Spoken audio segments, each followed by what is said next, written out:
অসম নাট্য সন্মিলনৰ কামপীঠ মণ্ডলৰ ত্ৰয়োদশ বাৰ্ষিক অধিৱেশনৰ লাইখুটা স্থাপন।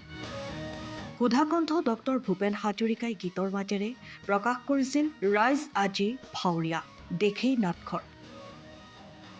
কোনে কি ভাও ল'বা আহা সময় জেতাকৰ। হয়, অসম নাট্য সন্মিলনৰ কামপীঠ মণ্ডলৰ ত্ৰয়োদশ বাৰ্ষিক অধিৱেশনৰ আজি লাইখুটা স্থাপন কৰা হয়। অসম নাট্য সন্মিলন অসমীয়া নাটক ভালপোৱা প্ৰতিগৰাকী লোকৰ এক আৱেগ, মৰম আৰু সন্মানীয় অনুষ্ঠান। অসম নাট্য সন্মিলনৰ কামপীঠ মণ্ডলৰ ত্ৰয়োদশ বাৰ্ষিক অধিৱেশনখনি এইবাৰ 21 ডিচেম্বৰৰ পৰা 24 ডিচেম্বৰলৈ 4দিনীয়া বৰ্ণাঢ্য কাৰ্যসূচীৰে ঢিঙত অনুষ্ঠিত হ'ব।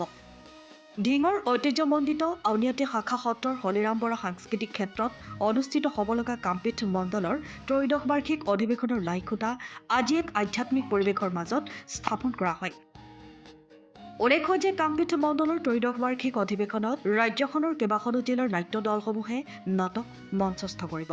অসম নাট্য সন্মিলনৰ কামপীঠ মণ্ডলৰ ত্ৰয়োদশ বাৰ্ষিক অধিৱেশন সফল কৰি তুলিবলৈ প্ৰতিগৰাকী নাট্যপ্ৰেমীৰ সহায় সহযোগিতাৰ লগতে উপস্থিতি কামনা কৰিছে উদ্যোক্তাসকলে। মহাপুৰুষ গুৰুজনাৰ সৃষ্টি অমৰ সৃষ্টি চিহ্নযাত্ৰা আৰু তেতিয়াৰ পৰাই ভাৰতবৰ্ষত তথা অসমত নাটকৰ উৎপত্তি হৈছিলে আৰু আমাৰ 1950 চনত কলাগুৰু বিষ্ণুপ্ৰসাদ ৰাভাৰ সভাপতিত্বত অসম নাট্য সন্মিলন গঠন হৈছিলে।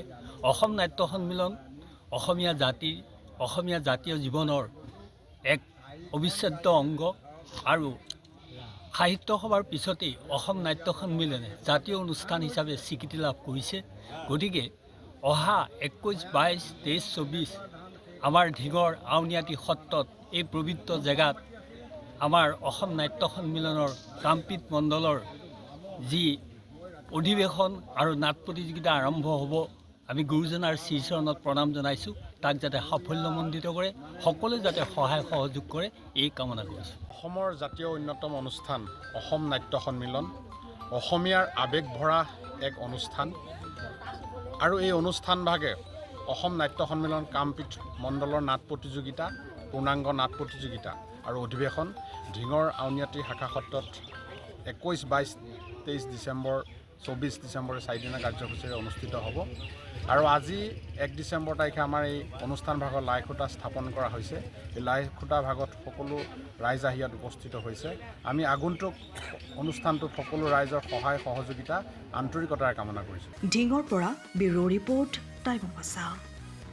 সময়ৰ খবৰ সময়ত পাবলৈ ফ'ল' কৰক টাইম অফ আছাম।